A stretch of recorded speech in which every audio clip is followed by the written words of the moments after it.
Era viernes, casi las 8 de la noche, cuando regresaba de la farmacia después de buscar mis medicinas para la presión. 62 años encima, jubilado de la maquiladora hace 2 años, caminando despacio por la calle de mi colonia, cuando vi a un niño sentado en la banqueta. No era cualquier niño, era mi nieto.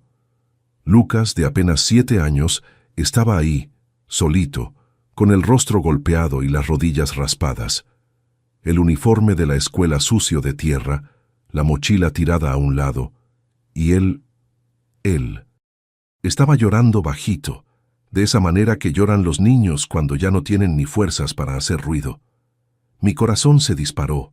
Corrí hasta él, ignorando el dolor en la rodilla que me molesta desde los tiempos de la fábrica. Lucas, mijo, ¿qué pasó?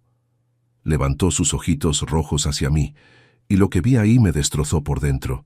No era solo tristeza, era abandono. Era un niño de 7 años que ya había perdido la esperanza. Abuelo. Su voz salió débil, casi un susurro. Mi mamá dijo que yo estorbo en su vida. Me hinqué en la banqueta sin importarme las piedritas que me lastimaban la rodilla. Tomé a ese niño en brazos, lo sentí temblando y una rabia comenzó a crecer en mi pecho. Una rabia que no sentía desde hace mucho tiempo. ¿Dónde está tu mamá, Lucas? Ella se fue con su novio nuevo. Dijo que tenía que esperarla aquí hasta que regresara. Pero ya está oscuro, abuelo, y tengo hambre. Hambre. Mi nieto tenía hambre, sentado en una banqueta, con el rostro golpeado. Mariana, mi propia hija, la niña que crié solo después de que su madre me abandonara cuando ella tenía 3 años. La hija por la cual trabajé doble turno, hice horas extras los sábados, renuncié a novias, a viajes, a sueños. La hija que puse en la universidad vendiendo el carro que tanto quería. Esa misma hija había tirado a mi nieto en la banqueta como si fuera basura. ¿Saben cómo duele a un padre descubrir que falló? ¿Cómo lastima a un hombre darse cuenta de que la niña que crió con tanto amor se convirtió en una adulta capaz de abandonar a su propio hijo en la calle? El dolor físico lo conozco. Trabajé 38 años cargando peso, soldando hierro, sudando bajo el sol. Pero este dolor era diferente. Era como si alguien hubiera arrancado un pedazo de mi pecho y lo hubiera pisoteado frente a mí. Ven acá, mijito. Vamos a casa del abuelo. Tomé su mochila, tomé su manita pequeña y caliente y caminamos las 3 cuadras hasta mi casa. Durante el camino, me contó que había estado así por 2 semanas. 2 semanas, durmiendo en casa de vecinos, a veces en la calle mismo, comiendo cuando alguien le tenía lástima. Y yo, como un viejo pendejo, pensando que todo estaba bien porque mi hija siempre decía, «No te preocupes, papá, yo cuido a Lucas». ¿Cuántos padres por ahí le creen a hijos que mienten con la mayor naturalidad del mundo? ¿Cuántos abuelos están siendo engañados mientras los nietos sufren en carne propia la irresponsabilidad de una generación que solo piensa en sí misma? Esa noche, después de bañar a Lucas, hacerle un sándwich y acostarlo en mi cama, me quedé en la sala mirando el teléfono, pensando si debía llamarle a Mariana, si debía buscarla, si debía hacer lo que siempre hice, tragarme la rabia y tratar de resolver las cosas en familia. Pero miré hacia el cuarto donde mi nieto dormía, finalmente en paz, y algo cambió dentro de mí. Hay momentos en la vida de un hombre que definen quién realmente es, y este era uno de ellos. Si alguna vez has sentido que una vida entera de trabajo como padre valía menos que un capricho momentáneo de tu hijo, quédate conmigo hasta el final de esta historia, porque lo que pasó después de esa noche me enseñó que un hombre solo pierde la dignidad cuando acepta que maltraten a quien más ama. Suscríbete al canal para no perderte los próximos relatos. Hay muchos padres y abuelos por ahí que necesitan escuchar esto. Antes de continuar, si te gustan los relatos reales como este, de historias que muestran que nunca es tarde para que un hombre recupere su valor y proteja a su familia, suscríbete al canal y activa la campanita, porque aquí no cuento historias de víctimas, cuento historias de hombres que decidieron reaccionar. Mi nombre es Roberto, tengo 62 años y necesito regresar un poco en el tiempo para que entiendan cómo llegué a ese momento, viendo a mi nieto abandonado en una banqueta, como si fuera un problema que descartar, no un tesoro que proteger. Mi historia como padre comenzó demasiado temprano y demasiado difícil. Tenía apenas 22 años cuando nació Mariana. Trabajaba como soldador en una maquiladora pequeña, ganaba poco, pero era un hombre responsable. Me casé con Celia porque estaba embarazada, no por amor, sino por obligación. En esa época el hombre que embarazaba a una mujer se casaba. No había de otra. Los primeros años fueron duros. Celia nunca se adaptó a la vida de esposa de obrero. Quería ropa cara, quería salir, quería una vida que mi sueldo no podía pagar. Y yo trabajaba de mañana, tarde y noche. Hacía horas extras siempre que aparecían. Los fines de semana pintaba casas, arreglaba carros de los vecinos, cualquier cosa para traer más dinero a la casa. Mariana era una niña hermosa, cabello chino, sonrisa fácil, curiosa como todo hijo de obrero tiene que ser. Cuando tenía 2 años, ya le estaba enseñando a reconocer herramientas, a cantar las canciones que yo cantaba en la regadera después del trabajo. Ella era mi alegría después de días largos soldando hierro bajo un calor infernal. Pero Celia estaba cada vez más insatisfecha. Se quejaba de que llegaba sucio a la casa, de que olía a soldadura, de que ella merecía algo mejor. ¿Y yo? Yo le creía. Pensaba que si trabajaba más, si ganaba más, si le daba más cosas, las cosas iban a mejorar. ¡Qué ingenuidad de hombre enamorado! Cuando Mariana cumplió 3 años, regresé del trabajo un jueves y encontré la casa vacía. No vacía de muebles, vacía de vida. Celia se había ido y se llevó a nuestra hija.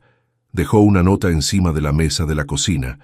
Ya no aguanto esta vida. Me voy a vivir con mi hermana a la Ciudad de México. Mariana va a tener mejores oportunidades allá.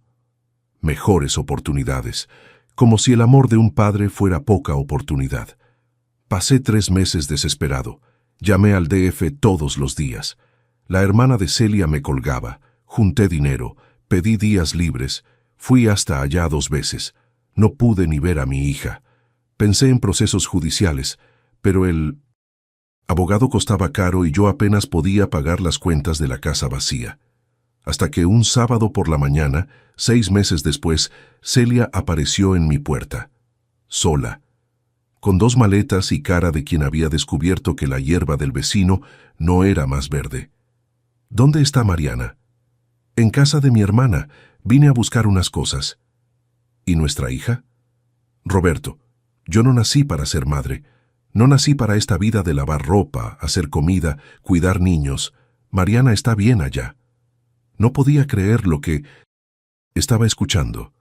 Esa mujer, madre de mi hija, me estaba diciendo que no quería ser madre. Vas a ir por ella ahorita. No voy. Y tú no me puedes obligar. Fue la primera vez en mi vida que le levanté la voz a una mujer. No grité, no maldije, pero mi voz salió con una firmeza que no sabía que tenía. Entonces, vas a firmar un papel diciendo que puedo ir por mi hija, y te vas a salir de mi casa y nunca más regresas. Celia firmó, tal vez porque se dio cuenta de que ya no estaba pidiendo, estaba determinando. Regresé al DF el mismo día con el papel firmado y traje a mi hija de vuelta. Mariana lloró cuando me vio, se agarró de mi cuello y me susurró al oído, «Papá, yo sabía que ibas a venir por mí». A partir de ese día, fuimos solo nosotros 2, y juré que iba a ser el mejor padre que un hombre puede ser. Trabajé doble. Me levantaba a las 5 de la mañana, preparaba el desayuno, peinaba el cabello de Mariana, la llevaba a la escuela, iba a trabajar, la recogía a las 5 de la tarde, la ayudaba con la tarea, hacía la cena, la bañaba, le contaba cuentos para dormir. Los fines de semana íbamos al parque, al cine, o nos quedábamos en casa viendo caricaturas y comiendo palomitas que yo mismo hacía. Nunca más tuve novia en serio. Tuve algunas amigas a lo largo de los años, pero nada que interfiriera con mi función de padre. Mariana era mi prioridad. siempre. Cuando cumplió 15 años, quiso estudiar en una escuela particular mejor. Vendí mi carro, un Tsuru 92 que adoraba, para pagar las colegiaturas. Cuando quiso tomar clases de inglés, trabajé fines de semana pintando casas. Cuando pasó el examen para administración, vendí la televisión nueva para comprar los libros. ¿Era un papá gallina? Sí, y estaba orgulloso de serlo. Mariana se graduó, consiguió un buen trabajo en una empresa de contabilidad, anduvo con un muchacho que parecía decente. Se casó a los 25, en una fiesta que pagué vendiendo el terreno que había comprado para construir una casa más grande. 2 años después nació Lucas. Me convertí en abuelo a los 49 años, y no existe sentimiento mejor en el mundo. Ese niño era mi alegría completa. Los fines de semana se quedaba conmigo. Le enseñé a andar en bicicleta, a jugar fútbol, a reconocer los pajaritos que venían a comer en la ventana de la cocina. Pero poco a poco me di cuenta de que algo estaba cambiando. Mariana empezó a ponerse irritada cuando le preguntaba por Lucas. Decía que yo era muy apegado. Con el nieto. Su marido empezó a tratar al niño con indiferencia, principalmente después de que comenzaron los problemas en el matrimonio. El divorcio llegó cuando Lucas tenía 5 años, y con él, el comienzo de una decadencia que tardé en ver.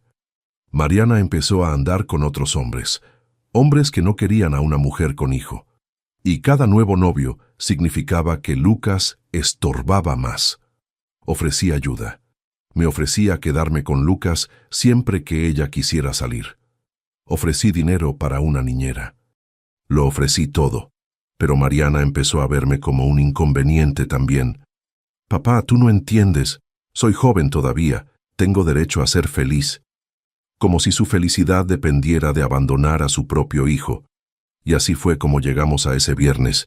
Mi nieto sentado en una banqueta, con hambre, con miedo, abandonado por su propia madre.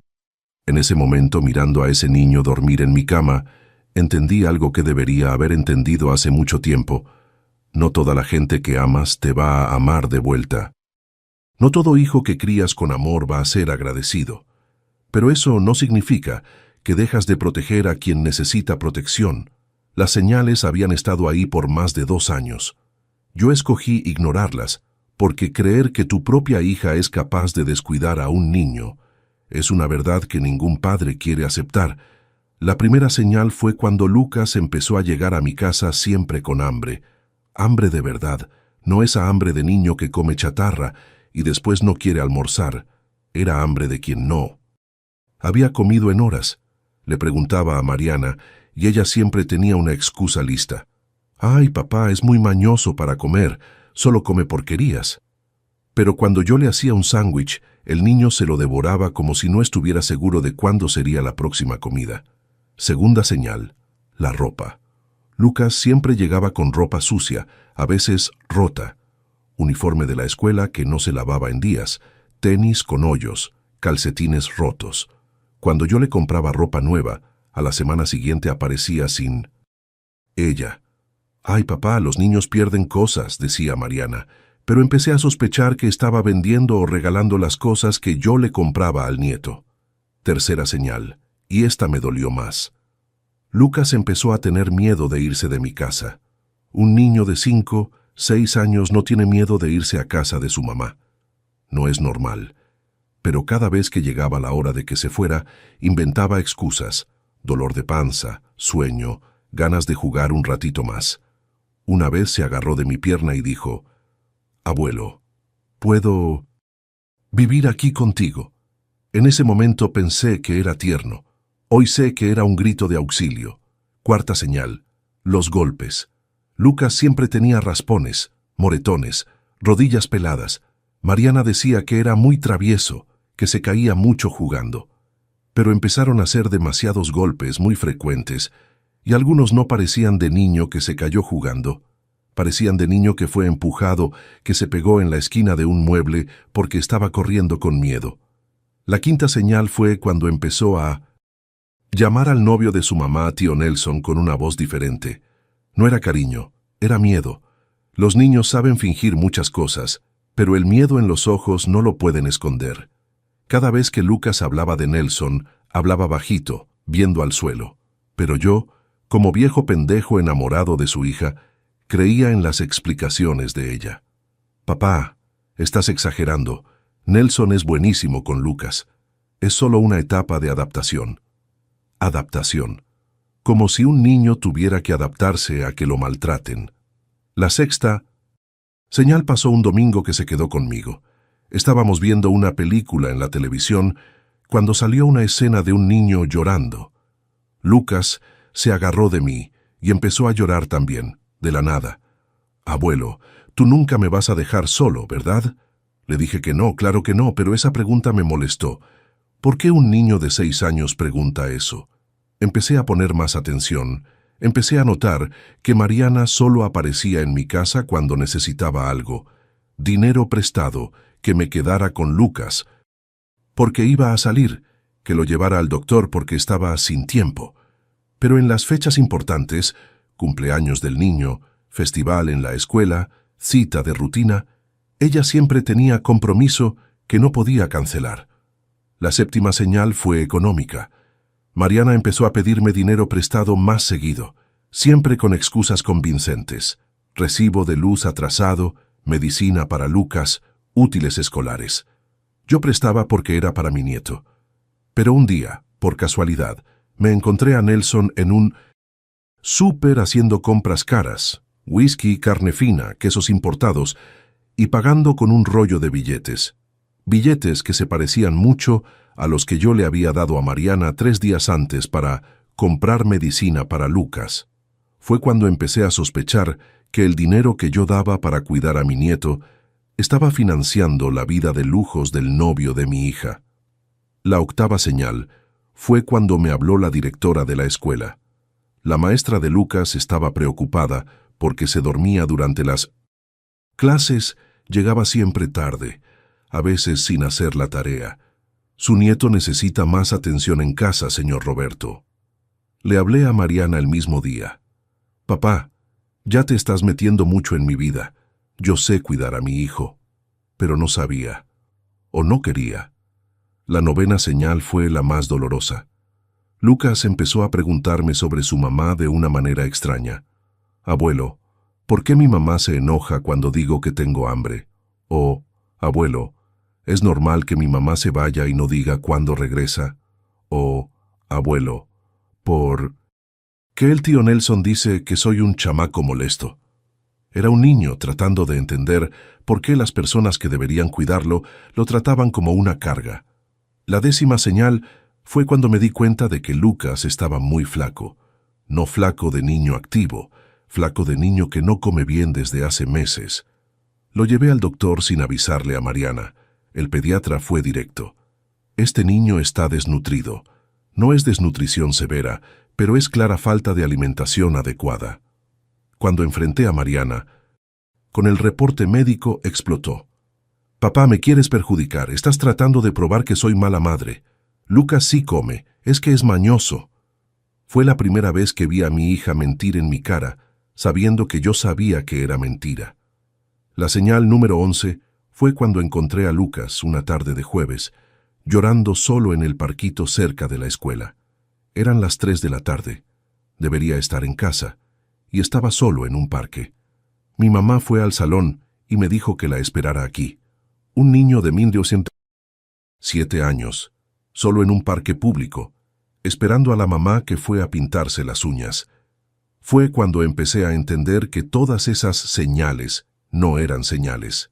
Era negligencia, era abandono progresivo, era una madre que veía a su propio hijo como un obstáculo para su felicidad.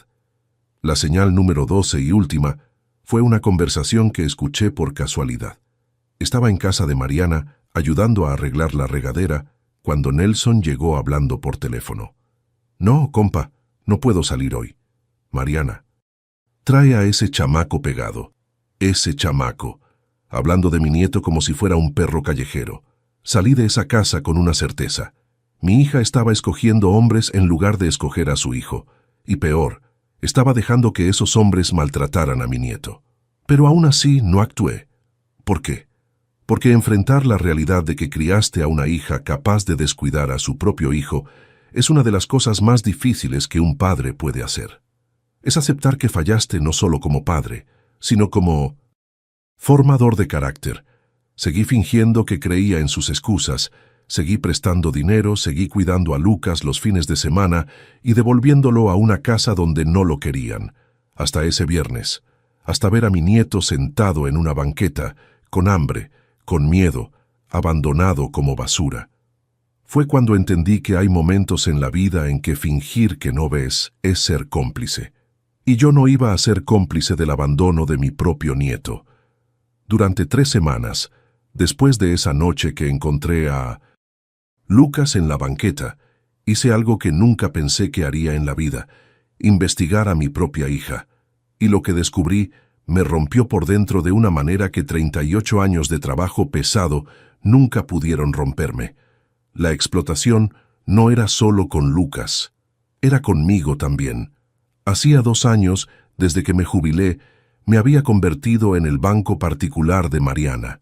Y lo peor, yo financiaba esa situación pensando que estaba ayudando a mi nieto. Empecé a anotar todo. Como hombre de fábrica, aprende a hacer, ordenadamente, con fechas, cantidades, detalles. Cada vez que me pedía dinero prestado, lo anotaba. El motivo que me daba, la cantidad, la fecha en que prometía pagarme. En 2 años, Mariana me había pedido 700,000 pesos prestados. 700,000, la mitad de mis ahorros de jubilado. Papá, es solo hasta fin de mes. Lucas necesita ropa para la escuela. 25,000 pesos. Papá, el recibo de luz vino alto, no sé por qué. 16,000 pesos. Papá, Lucas tiene un problema en el diente. Necesita tratamiento. 50,000 pesos. Papá, el carro se descompuso y sin carro no puedo trabajar. 60,000 pesos. Siempre Lucas como excusa. Siempre una emergencia. Siempre una promesa de pago que nunca llegaba. Pero la investigación de verdad comenzó cuando decidí seguir a Mariana un martes, que dijo que iba a llevar a Lucas al doctor. Tomé el camión 2 horas después de que saliera de su casa. Fui al consultorio que había dicho, y, ¿adivinen? No había cita. Lucas ni siquiera era paciente de ese doctor. ¿Dónde estaba? Lo descubrí el jueves siguiente. La seguí hasta una plaza comercial en el centro de la ciudad. No estaba con Lucas, estaba con Nelson, entrando a una tienda de ropa cara. Los vi comprando un traje que costaba más de 20,000 pesos. Le pregunté el precio al vendedor después de que se fueron. Un traje que costaba más de lo que yo gastaba en mandado en 2 meses. El mismo día que me había pedido 10,000 pesos porque Lucas necesitaba zapatos nuevos para la escuela. La explotación económica era sistemática y bien planeada. Sabía exactamente cómo manipularme. Siempre usaba a Lucas como justificación, siempre creaba sensación de urgencia, siempre apelaba a mi función de abuelo protector.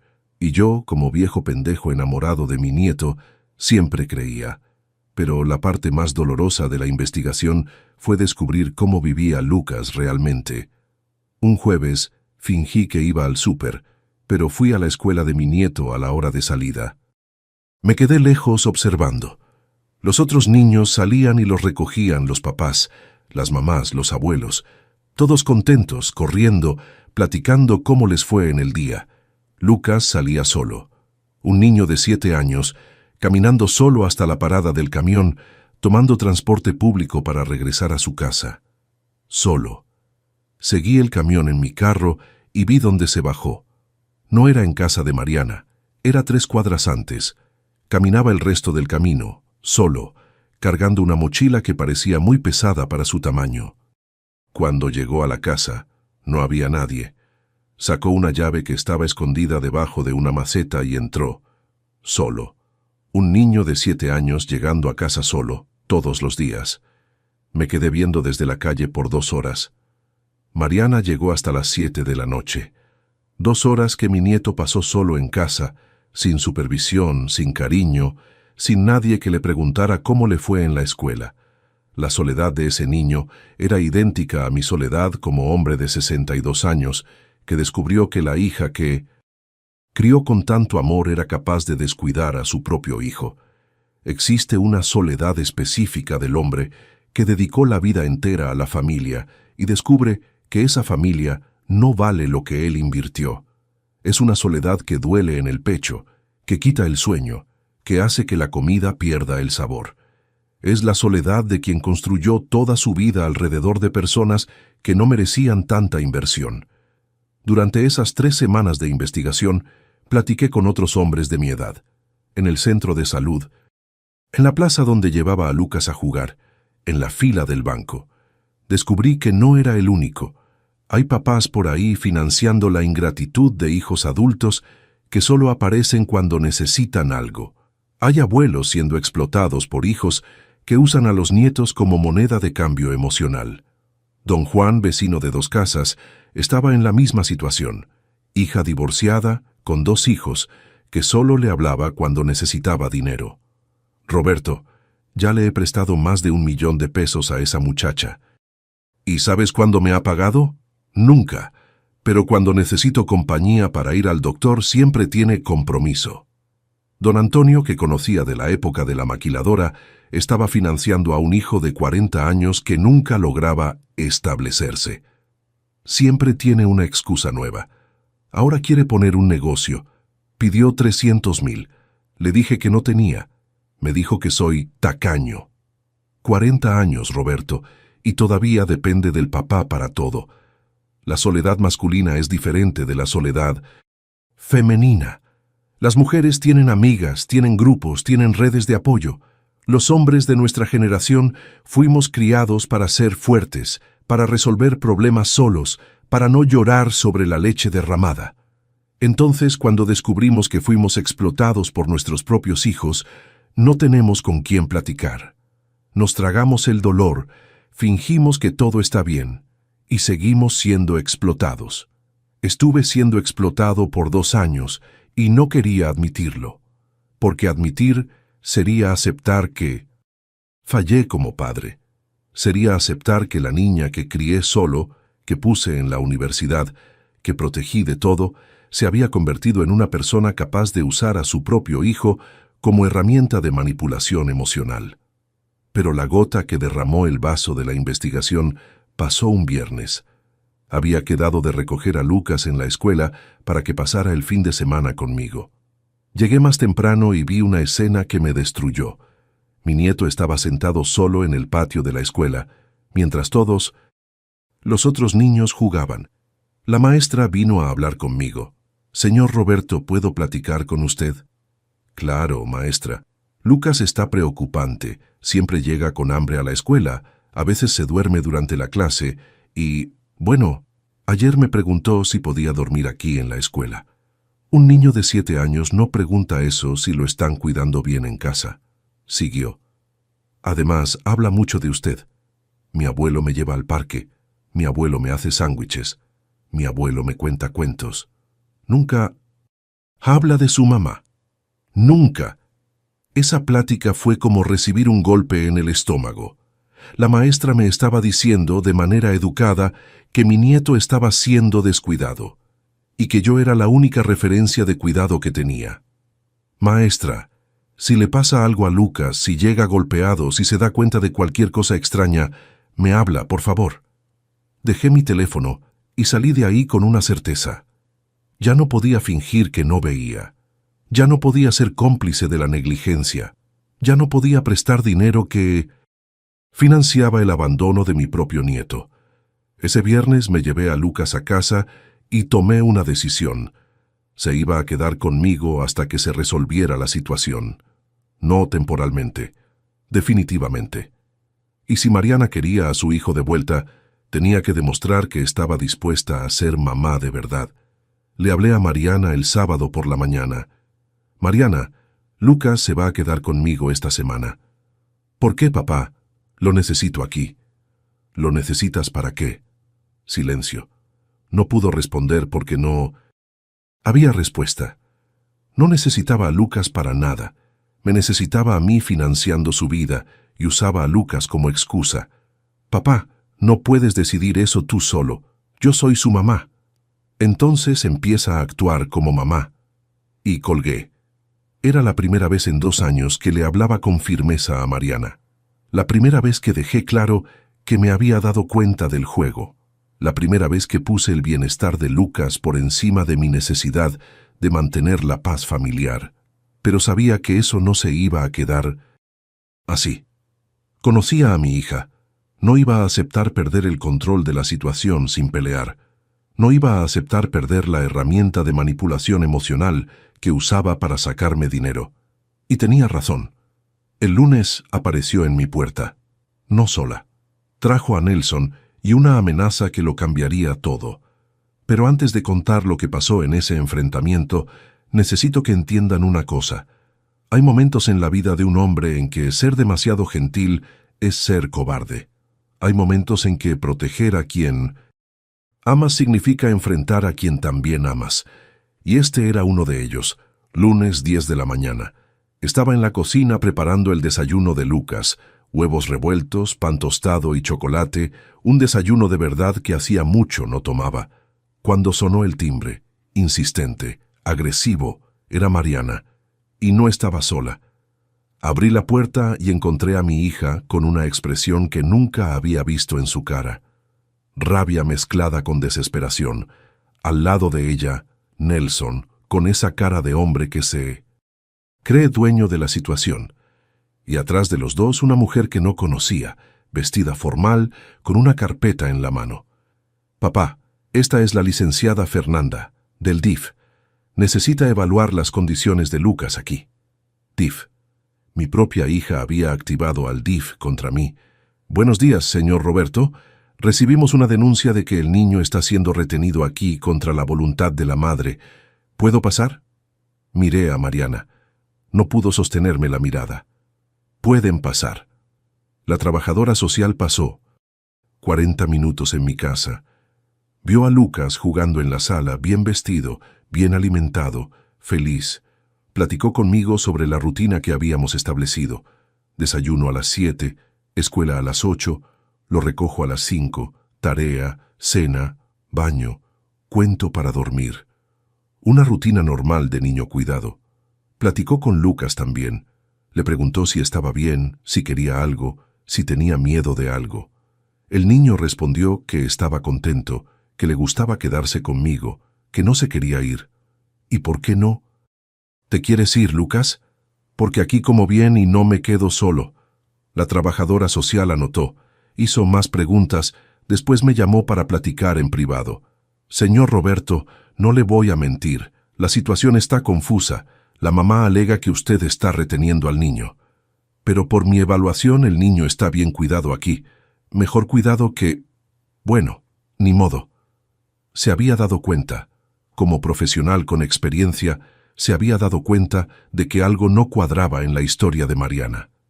¿Qué puedo hacer, licenciada? Oficialmente debo orientar que el niño regrese a casa de la madre, que es la tutora legal. No oficialmente, usted puede meter una demanda de custodia temporal, alegando negligencia, pero va a necesitar pruebas. Pruebas. Tenía 3 semanas de anotaciones, pero ¿sería suficiente? Después de que se fue la trabajadora social, pasó el enfrentamiento que había estado esperando por 2 años. «Papá, Lucas se viene conmigo ahorita». «No se viene. No me puedes impedir. Soy su mamá». Fue cuando Nelson decidió meterse. «Oiga, don, ya no complique las cosas. Mariana ya fue buena onda de dejar que el chamaco se quedara aquí el fin de semana. Ya estuvo bueno». Esa palabra, don, dicha con desprecio, como si fuera un viejo ridículo que no entendía nada de la vida. Y chamaco para referirse a mi nieto. Ahí, en mi casa, en mi cara. ¿Cómo me dijiste? Tranquilo, don. No se altere. Fue cuando algo cambió dentro de mí. Un cambio definitivo, irreversible. 40 años, tragándome faltas de respeto de supervisores en la fábrica. 20 años tragándome desprecio velado de yernos. 2 años tragándome explotación de mi propia hija. Pero escuchar a ese hombre faltarme al respeto en mi propia casa, frente a mi nieto, fue el límite. Me levanté de la silla despacio. No dije nada. Solo miré a Nelson de una manera que entendió perfectamente. La manera que un hombre que trabajó 40 años con hierro y fuego mira a quien necesita que lo pongan en su lugar. Nelson, tienes 10 segundos para salirte de mi casa. Y si te escucho llamar a mi nieto chamaco otra vez, vas a descubrir que puedo tener 62 años. Pero todavía me acuerdo de cómo se arreglan las cosas. El tono de mi voz me sorprendió hasta a mí. Era una voz que venía de un lugar que pensaba que había perdido. La voz de un hombre que no acepta faltas de respeto. Nelson se puso rojo pero se salió. Mariana se quedó sin reacción. Lucas no se va con ustedes hoy. Papá. Mariana, siéntate. Aquí. Vamos a tener una plática que lleva 2 años atrasada. Se sentó, tal vez porque se dio cuenta de que ya no estaba pidiendo. Estaba determinando. 700,000 pesos. ¿Qué? 700,000 pesos. Es lo que me has pedido prestado en los últimos 2 años, siempre diciendo que era para Lucas. Quiero todo de vuelta, para el viernes. Papá, ¿te volviste loco? No tengo ese dinero. Sé que no lo tienes, porque te lo gastaste en las extravagancias de tu novio. Entonces te voy a hacer una propuesta. ¿Me pagas los 700,000 o firmas un documento dándome la custodia temporal de Lucas hasta que demuestres que lo puedes cuidar bien? ¿Qué documento ni qué nada? No puedes hacer eso. Saqué una hoja del cajón. Un documento que había preparado durante el fin de semana con la ayuda de un abogado que conocía de la época de la fábrica. Un documento sencillo, pero legal, transfiriendo temporalmente la responsabilidad de Lucas a mí. Sí puedo, y lo voy a hacer. Mariana, tienes 2 opciones. O aceptas que necesitas cambiar y me dejas ayudarte a ser mejor mamá, o me voy a los juzgados con todo lo que descubrí en estas 3 semanas. ¿Qué descubriste? Fue cuando le enseñé el cuaderno. 3 semanas de anotaciones detalladas, fechas en que Lucas se quedó solo en casa, dinero pedido con justificaciones falsas, pláticas con la maestra, fotos del niño demasiado flaco, comprobantes de que el dinero para Lucas se estaba gastando en otras cosas. Mariana se puso pálida. Papá, ¿me investigaste? Te investigué y no me gustó lo que descubrí. No entiendes. Criar un hijo sola es difícil. Yo también necesito una vida. Necesitar una vida no es excusa para descuidar a un niño. Y lo sabes. Lucas está bien. Yo lo cuido. Mariana, tu hijo llegó a la escuela preguntando si podía dormir ahí. Los niños bien cuidados no hacen ese tipo de preguntas. Empezó a llorar. Pero no era llanto de arrepentimiento. Era llanto de quien fue cachada en la mentira. Y ya no sabía cómo zafarse. Papá, ¿me quieres quitar a mi hijo? Quiero que mi nieto sea cuidado bien. Si eso significa que aprendas a ser mamá otra vez, perfecto. Si significa que yo lo crié hasta que te decidas a crecer, también sirve. Se fue sin firmar nada, pero sabía que regresaría. Porque Mariana siempre regresa cuando necesita algo. Durante el resto de la semana, organicé todo. Inscribí a Lucas en una escuela más cerca de casa, para que no tuviera que tomar camión solo. Lo llevé al doctor para un chequeo completo. Le compré ropa, zapatos, útiles escolares. Arreglé el cuarto de visitas para que fuera su cuarto. Definitivamente. El miércoles, Mariana me habló. Papá, necesito platicar contigo. Dime. Nelson terminó conmigo. Claro que terminó. Hombres como Nelson solo quieren mujeres libres de responsabilidades. Mujer con hijo estorba. ¿Y eso qué tiene que ver conmigo? Papá, quiero cambiar. Quiero ser mejor mamá para Lucas, pero tiene que ser a mi manera. ¿Cuál es tu manera, Mariana? Me regreso a vivir contigo. Cuido a Lucas aquí en casa mientras tú trabajas, lo haces algo, y compartimos las responsabilidades. Pensé en esa propuesta exactamente 3 segundos. No. ¿Por qué? Porque no quieres ser mamá. Quieres regresar a casa de tu papá porque tu novio te dejó y no tienes dónde vivir. Lucas no es responsabilidad mía, Mariana. Es tuya. Y si no quieres esa responsabilidad, yo la acepto. Papá, No te puedes quedar con Lucas para siempre. Tienes 62 años. ¿Y qué? Tengo otros 62 años por delante. Y todos van a estar mejor invertidos cuidando a un niño que me ama que financiando a una hija que me usa. Colgué. El jueves apareció en la escuela de Lucas. La maestra me habló. Señor Roberto, la mamá de Lucas estuvo aquí. Quería llevárselo. Le dije que solo le entrego el niño a quien siempre lo recoge. Se puso muy alterada. El viernes pasó lo que estaba esperando. Mariana regresó. Con una propuesta que lo cambiaría todo. Viernes, 6 de la tarde.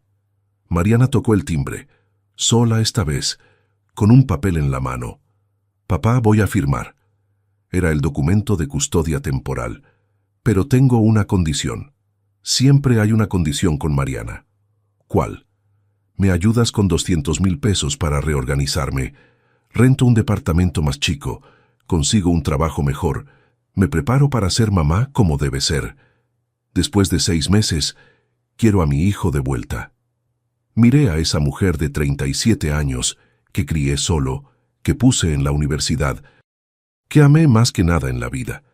Y vi a una persona que todavía me estaba tratando de usar, todavía estaba poniendo condiciones para hacer lo que debería ser natural, cuidar a su propio hijo. No. ¿Cómo que no? No te voy a dar ni un peso más, Mariana. Y los 6 meses se convirtieron en tiempo indefinido.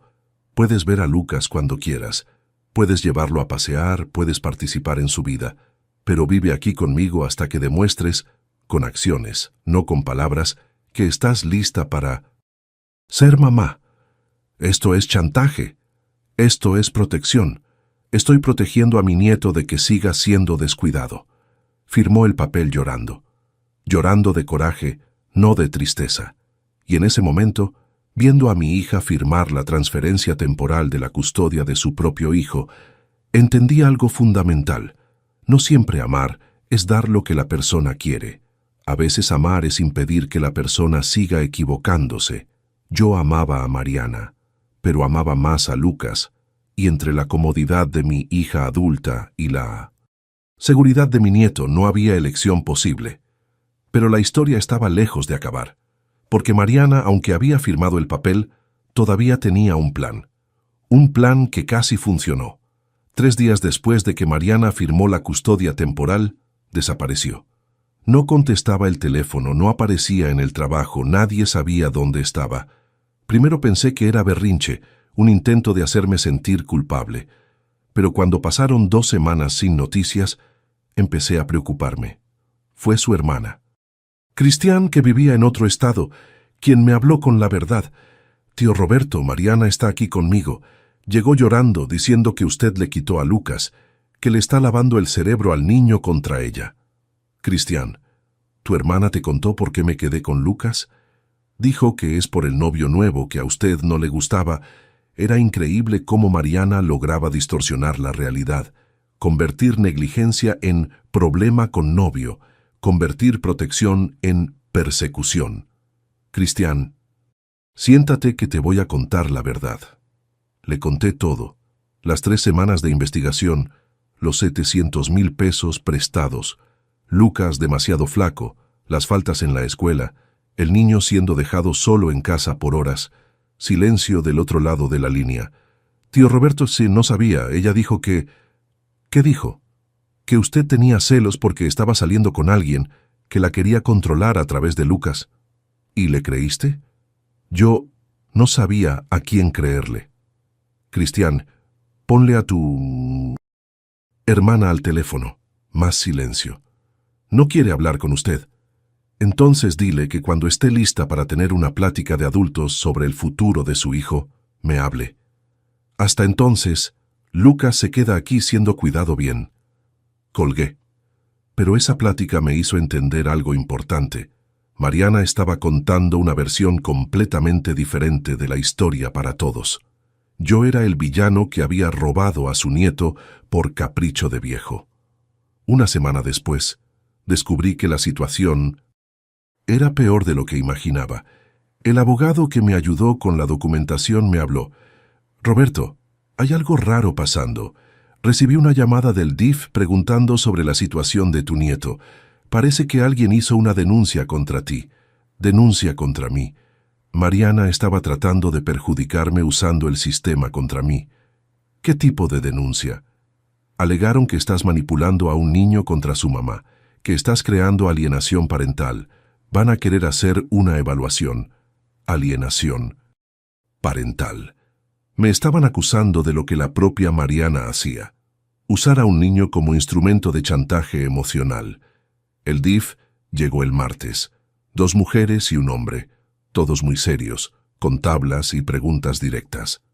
Señor Roberto, recibimos una denuncia de que usted está reteniendo ilegalmente a un menor y creando conflicto entre él y su madre. Mostré todos los documentos. La custodia temporal firmada por Mariana.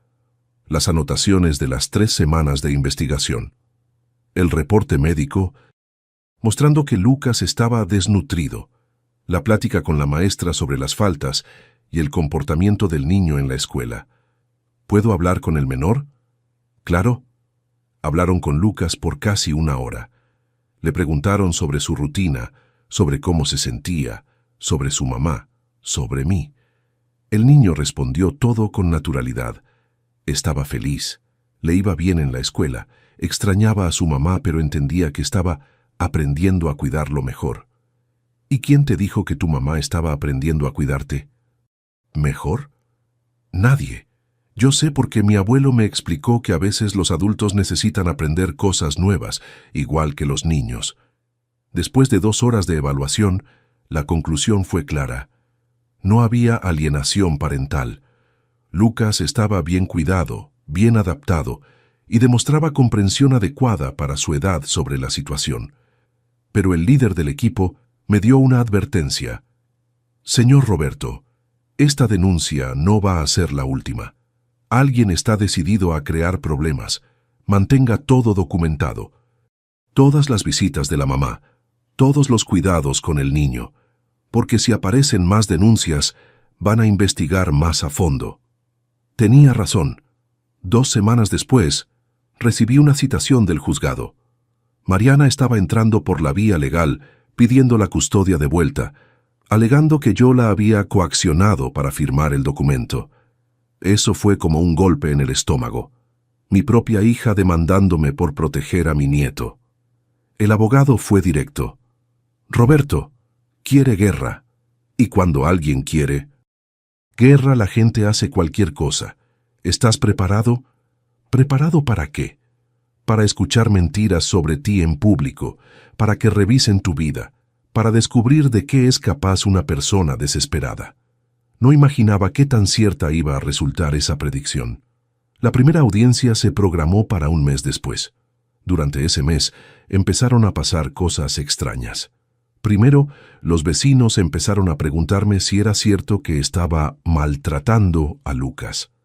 Alguien estaba regando chismes en la colonia.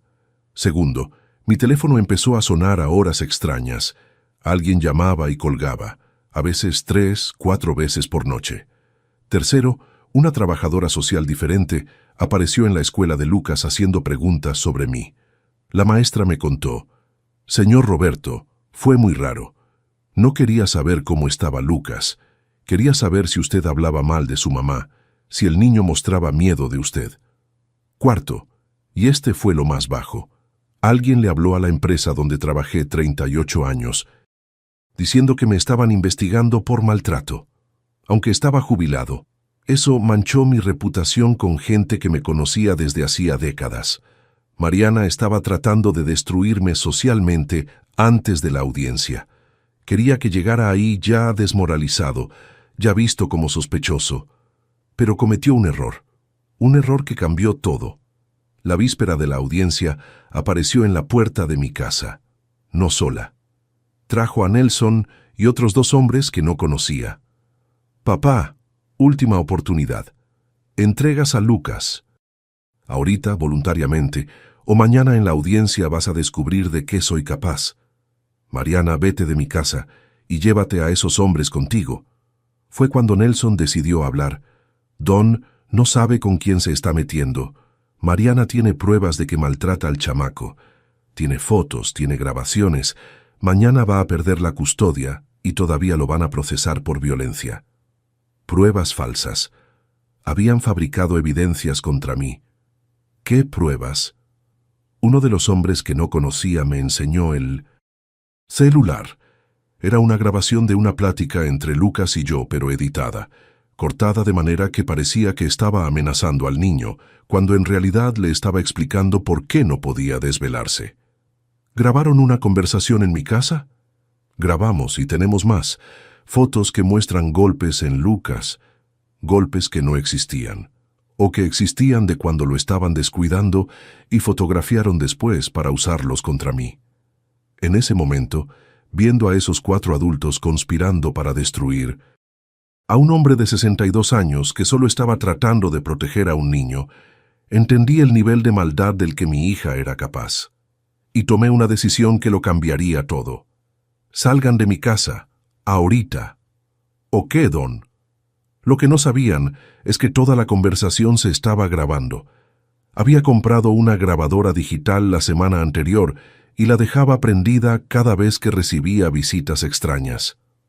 O van a descubrir que yo también puedo jugar sucio. Se rieron y se fueron. Pero al día siguiente, en la audiencia, el que se rió fui yo. El abogado de ellos presentó las evidencias fabricadas, la grabación editada, las fotos de golpes antiguos, declaraciones de vecinos que habían sido manipulados, un arsenal de mentiras montado para destruirme.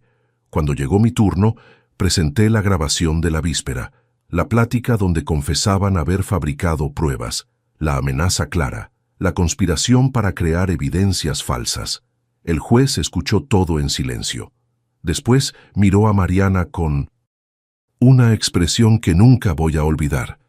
Señora, está siendo acusada de intentar defraudar a la justicia, además de perjurio, falsedad ideológica y calumnia. ¿Tiene algo que decir? Mariana se desplomó. Ahí, frente al juez, se vino abajo, porque fue cachada en la mentira de una manera que no podía negar. Su propia voz estaba en la grabación, admitiendo que las pruebas eran falsas. Nelson trató de huir de la responsabilidad. Su señoría, yo solo estaba ayudando a una mamá desesperada a recuperar a su hijo.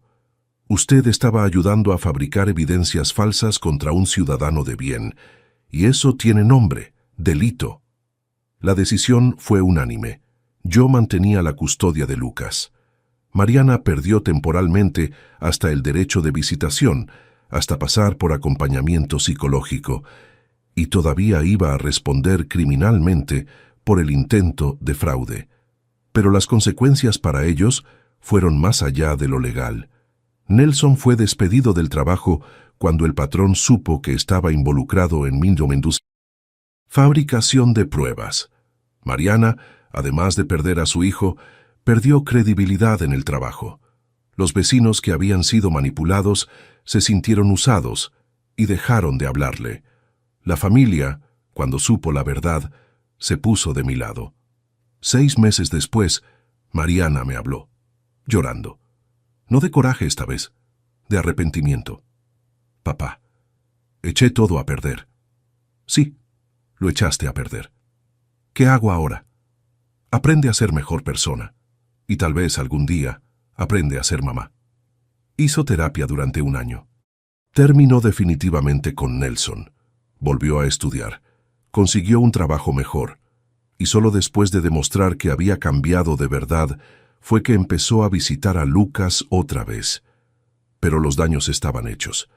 Mi nieto había aprendido que su propia mamá era capaz de mentir para perjudicar a quien lo cuidaba. Aprendió demasiado temprano que no todo adulto es confiable. Las consecuencias de la decisión de Mariana fueron irreversibles. Recuperó el derecho de visitar a su hijo, pero nunca más tuvo su confianza completamente. Porque los niños no olvidan cuando los abandonan y no perdonan cuando ven a alguien tratando de lastimar a quien los protegió. Hoy, 3 años después, Mariana es una persona diferente, más responsable, más madura. pero todavía está pagando el precio de las decisiones que tomó. Y lo va a pagar por el resto de su vida, porque algunos puentes, después de quemarse, nunca quedan iguales, aunque los reconstruyan. Los primeros días después de la audiencia fueron extraños. No era alivio lo que sentía. Era una mezcla de tristeza y libertad que nunca había experimentado antes. Tristeza porque mi relación con Mariana nunca más sería la misma. Libertad porque finalmente podía concentrarme en lo que realmente importaba. Criar bien a mi nieto. A los 62 años estaba empezando otra vez como papá, y descubriendo que ser abuelo de tiempo completo era completamente diferente de haber sido padre a los 20 y tantos años. Cuando fui papá de Mariana, trabajaba todo el día, llegaba agotado a casa, tenía poco tiempo para las cosas que realmente importaban.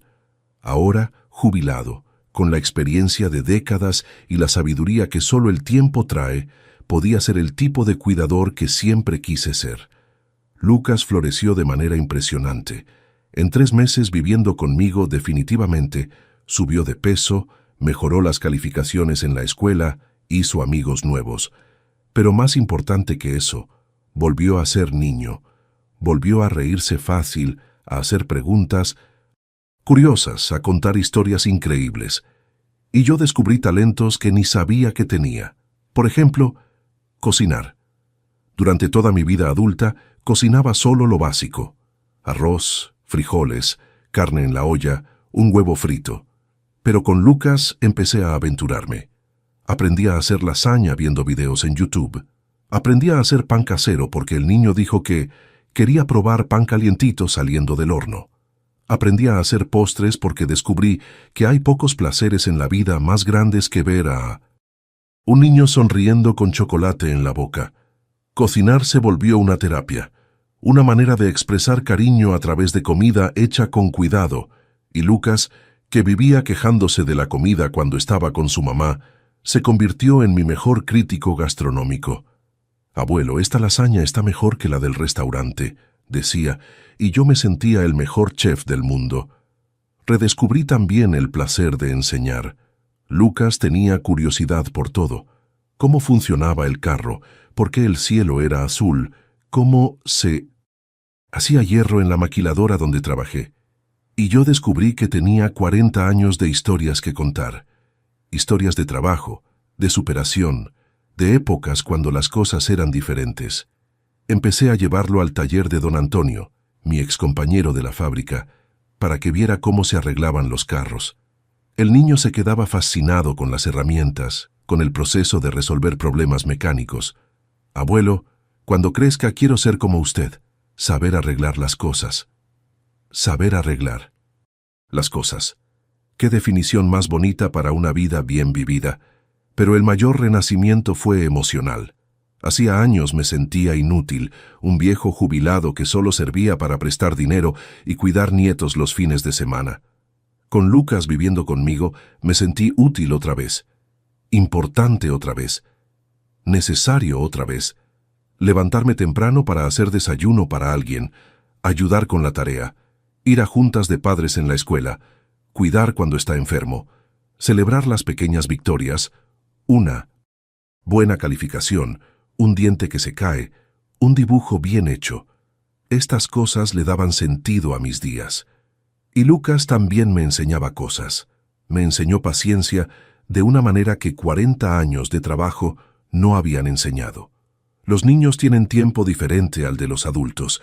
Se tardan en amarrarse los zapatos, en entender una explicación, en aceptar que no pueden hacer algo. Pero esa paciencia que aprendí con él me hizo mejor persona, más tranquilo, menos ansioso. También me enseñó a ver el mundo con ojos nuevos. Un parquito que para mí era solo un lugar con juegos. Para él era un universo de posibilidades. Una caminata en la calle que para mí era solo ejercicio. Para él era una expedición llena de descubrimientos. Una tarde de lluvia que para mí era solo un día perdido. Para él era una oportunidad de quedarse en casa haciendo actividades diferentes. 3 meses después de la audiencia, pasó algo que cambió todo aún más. Conocí a Elena. Elena era abuela de Julia, una compañerita. de Lucas en la escuela. Nos conocimos en una junta de padres y empezamos a platicar sobre los desafíos de criar nietos. Ella también tenía la custodia de su nieta, por motivos similares a los míos, hija que no lograba cuidar bien a la niña. Es difícil, ¿verdad, Roberto? Ya criamos una generación y ahora estamos criando otra.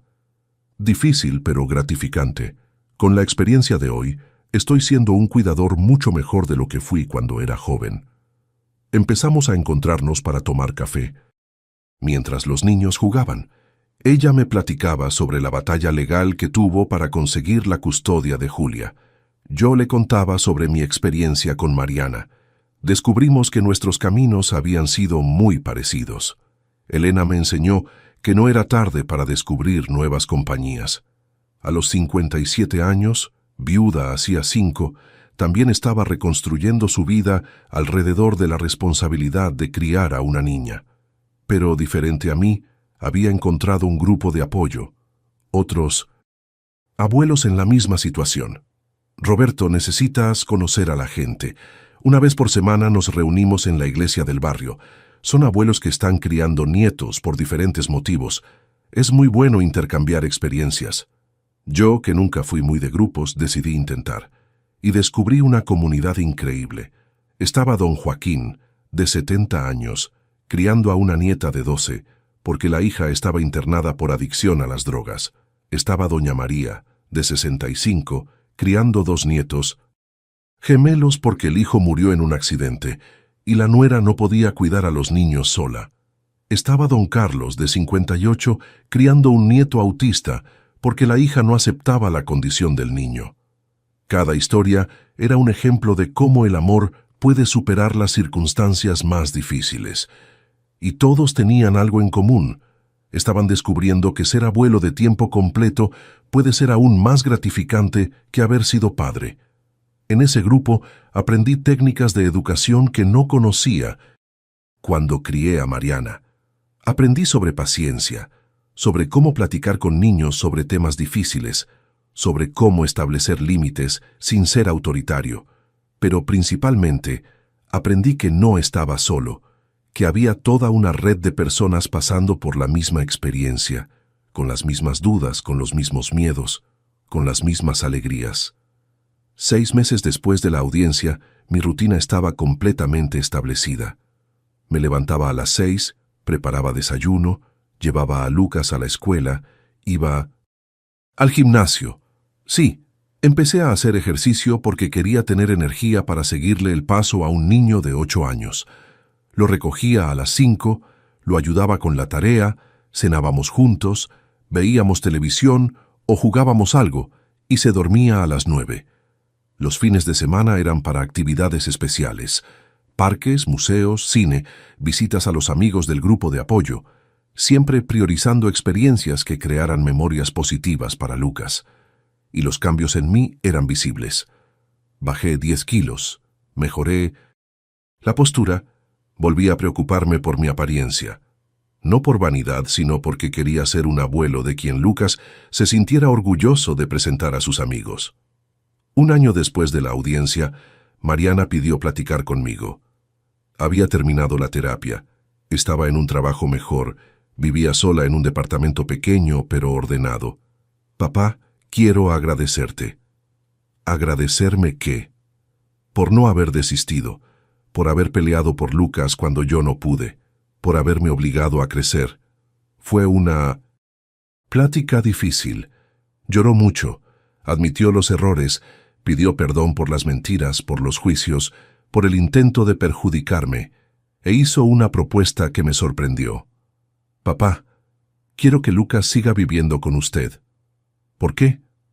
Porque está feliz aquí, está bien cuidado, bien educado, y porque aprendí que ser mamá no es necesariamente vivir juntos, es cuidar, proteger, estar presente cuando se necesita, y eso lo puedo hacer visitando, participando en su vida, sin sacarlo de un lugar donde... Está bien. Era una decisión madura, la decisión de una mujer que finalmente había entendido que el bienestar del niño viene antes que el ego de los adultos.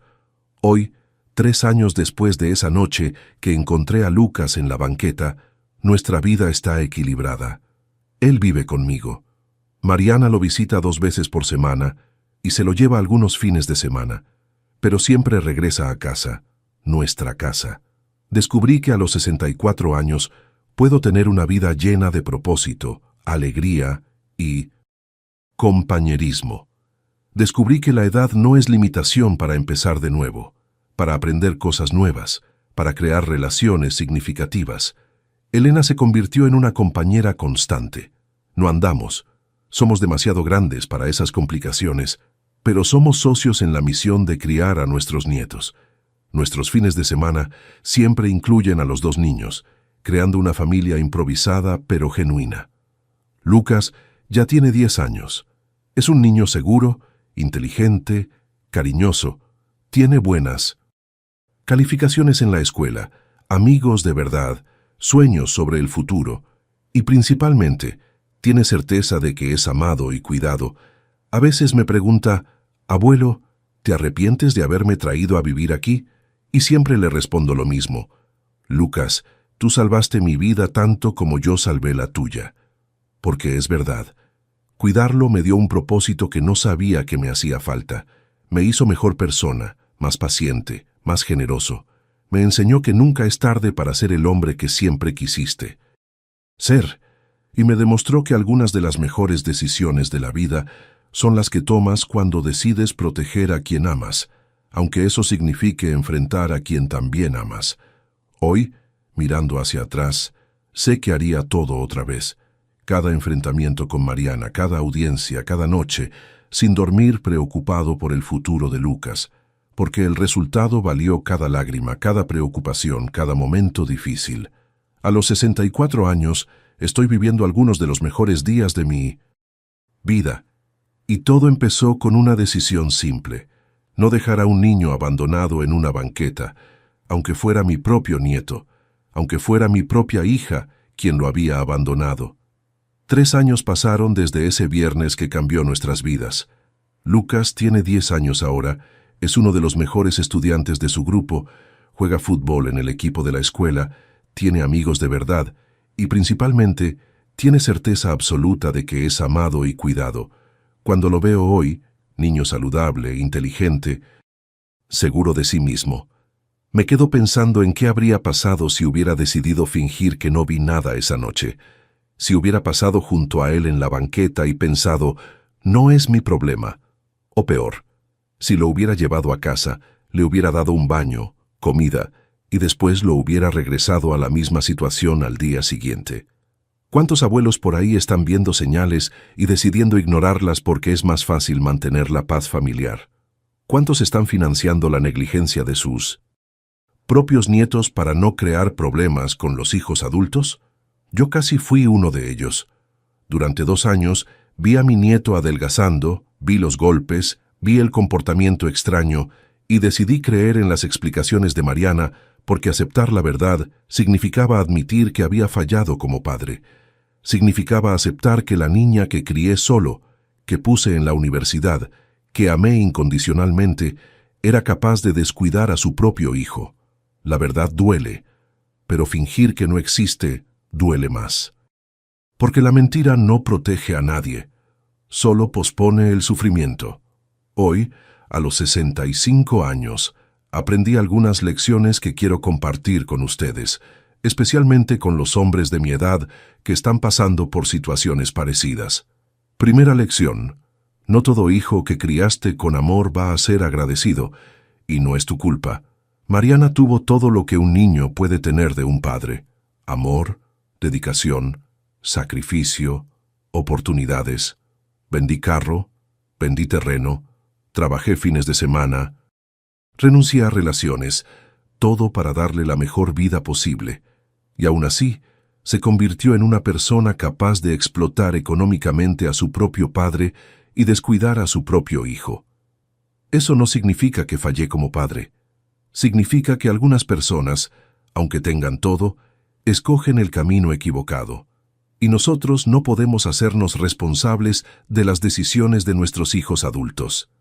Segunda lección: proteger a quien necesita protección es más importante que mantener la paz familiar. Durante 2 años escogí la paz familiar. No enfrenté a Mariana, no denuncié la negligencia, no actué para proteger a Lucas porque no quería crear problemas. ¿Y cuál fue el resultado? El problema solo se hizo más grande. La negligencia solo empeoró. Y mi nieto siguió sufriendo. Hay diferencia entre ser un hombre pacífico y ser un hombre omiso. El hombre pacífico evita conflicto innecesario. El hombre omiso evita conflicto necesario. Y cuando un niño está siendo maltratado, el conflicto es necesario. Tercera lección. Nunca es tarde para empezar de nuevo, aunque tengas 60, 70 años. Pensaba que mi función como cuidador había terminado cuando Mariana creció. Creía que mis años de criar personas habían quedado atrás. Pero descubrí que a los 62 años podía ser mejor cuidador de lo que había sido a los 22, porque ahora tenía experiencia, paciencia, sabiduría y principalmente tiempo. Lucas me enseñó que la edad no es limitación, es ventaja. Tengo tiempo para escuchar sus historias, para ayudarlo con la tarea sin prisa, para enseñarle cosas que un padre joven, trabajando 12 horas al día, no tiene tiempo de enseñar. Cuarta lección. Hay diferencia entre préstamo e inversión. Durante 2 años presté 700,000 pesos a Mariana. Dinero que nunca regresó porque no era préstamo. Era financiamiento de irresponsabilidad. Era inversión en comportamiento destructivo. Los hombres de nuestra generación tienen dificultad para negarle dinero a un hijo. Fuimos criados para ser proveedores, para resolver problemas económicos de la familia, pero hay diferencia entre ayudar y ser explotado. Ayudar es dar dinero a quien está haciendo esfuerzo por mejorar. Ser explotado es dar dinero a quien te está usando como banco particular. Quinta lección. Enfrentar a quien amas a veces es la mayor prueba de amor que puedes dar. Enfrentar a Mariana fue lo más difícil que hice en mi vida. Demandar a mi propia hija fue doloroso de una manera que ni sé explicar. Pero fue también el mayor acto de amor que podía hacer. Por ella y por Lucas. Si hubiera seguido financiando su irresponsabilidad, Mariana nunca habría crecido. Nunca habría aprendido a ser mamá. Nunca se habría convertido en la mejor persona que es hoy. Y Lucas habría seguido sufriendo. A veces amar es decir que no, a veces amar es imponer consecuencias, a veces amar es pelear contra quien amas para proteger a quien amas más. Sexta lección. La familia no es solo sangre. La familia es quien cuida, protege y ama de verdad. Elena se volvió familia nuestra, aunque no tengamos parentesco. El grupo de apoyo de abuelos se convirtió en nuestra red de protección. Los amigos que hice en la pelea por Lucas se volvieron más cercanos que parientes lejanos. La familia verdadera es quien aparece cuando necesitas, no quien solo aparece cuando necesita algo. Si mi historia te llegó al corazón, quiero saber de dónde nos estás viendo. Escribe aquí en los comentarios tu ciudad, tu estado o hasta tu país. Déjame saber que este mensaje llegó hasta ti. Y si conoces algún papá o abuelo que está aceptando menos de lo que merece, comparte este video, porque hay muchos hombres que necesitan entender que proteger a quien amamos no es egoísmo, es obligación. Si este relato te hizo reflexionar, deja un comentario contándonos de dónde nos estás viendo. Escribe también qué sentiste al escuchar esta historia. Cuéntanos. ¿Alguna vez tuviste que tomar una decisión difícil para proteger a alguien que amas? Y si esta historia te hizo pensar, deja tu like y suscríbete al canal para seguir viendo historias reales de hombres que escogieron su dignidad y la protección de quienes aman. ¿Cuántas veces nosotros, los hombres, nos tragamos la falta de respeto en nombre de la paz familiar? ¿Cuántos abuelos están financiando su propia humillación? ¿Cuántos están viendo señales de negligencia y decidiendo ignorarlas porque es más fácil? Aprendí a los 62 años que un hombre no tiene que aceptar migajas de quien recibió un banquete de oportunidades, que ser abuelo no significa ser explotado, que proteger a un niño es más importante que mantener las apariencias, y que nunca, pero nunca, es demasiado tarde para que un hombre se levante y haga lo correcto. Porque al final de cuentas no importa la edad que tengas, no importa cuánto tiempo lleves aceptando una situación injusta, no importa cuánta gente se ponga en tu contra cuando decidas actuar. Lo que importa es mirarte en el espejo y saber que hiciste lo correcto. Lo que importa es tener la certeza de que cuando alguien necesitó tu protección, no te escondiste detrás de excusas. Lo que importa es saber que escogiste ser el hombre que siempre quisiste ser, aunque eso costara caro. Y hoy, 3 años después, puedo decir con certeza, cada lágrima, cada noche sin dormir, cada enfrentamiento doloroso valieron la pena. Porque ese niño que encontré sentado en una banqueta, abandonado y con miedo, hoy es un niño feliz, seguro y amado. Y eso no tiene precio.